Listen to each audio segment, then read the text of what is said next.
This is One Sentence News, a daily podcast featuring 3 news stories with a sentence-long summary and 1 sentence of context apiece. I'm Colin Wright. This is a sponsored message. I've been using Anchor as my podcast host for a while now, and it's been a pleasure to use. Anchor offers benefits that most other hosts do not. It's free to use, but it also has a collection of tools that allow you to create a podcast completely within the Anchor website or smartphone app. They distribute your show to Apple Podcasts, Spotify, and all the other distribution channels without any additional effort on your part, and you can make money from your podcast without any minimum audience size. So you can use it as a more traditional podcast host like I do, but it's also got everything you need to start a podcast from scratch. If you're keen to give it a shot, download the free Anchor app or go to anchor.fm to get started.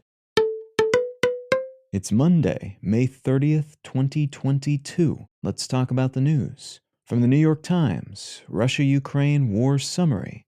U.S. officials have reiterated that they believe China is the world's most pressing long-term challenge, not Russia, despite the ongoing invasion of Ukraine by the latter. The Donbas city of Lyman has fallen to Russian troops after Ukrainian troops withdrew from the area, and the U.S. is reportedly getting closer to sending long-range multi-rocket launching systems to Ukraine, which would improve their ability to fend off Russian forces wielding similar systems that are currently grinding their way forward into new positions throughout the southeastern Donbas region of Ukraine, though the U.S. has reportedly been hesitant to send such weapons thus far because they would allow the Ukrainian military to hit targets well within Russian territory, which could spark an escalation in the conflict. Hungary's government is threatening to veto any EU-wide ban on Russian oil, which is reportedly irritating other EU leaders and leading to conversations about possibly banning seaborne oil, while continuing to allow oil sent via a key pipeline, which would give Hungary, which is landlocked, more time to transition away from a Russian oil-dependent economy. About 3/4 of Russian oil exported to the EU currently arrives via ship, not pipe, so this would theoretically still be a substantial economic blow.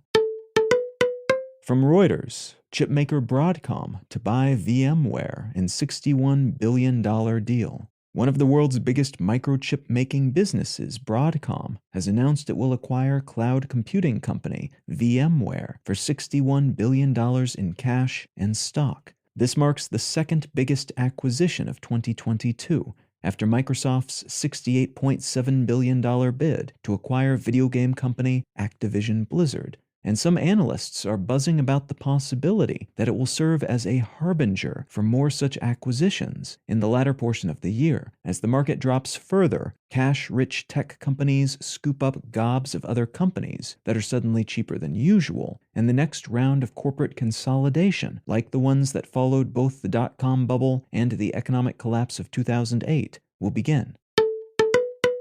And from Axios, Texas official says police made, quote, the wrong decision, end quote, during Uvalde shooting. Following the shooting deaths of 19 students and 2 teachers in Uvalde, Texas last week, those in charge of the local police response are facing many questions about the decisions they made and the seeming lies they told about both those choices and the context of the shooting to which they were responding.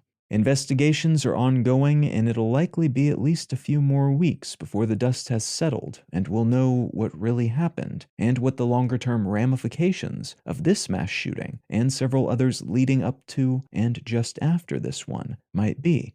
But at the moment, we know the U.S. Justice Department is investigating local law enforcement and their response. Local law enforcement is facing criticism for what would seem to be an hour-ish long gap between their arrival on scene and entering the school, and why the on-scene police commander seemed to provide some fairly elaborate fabrications about what happened at his first press conference.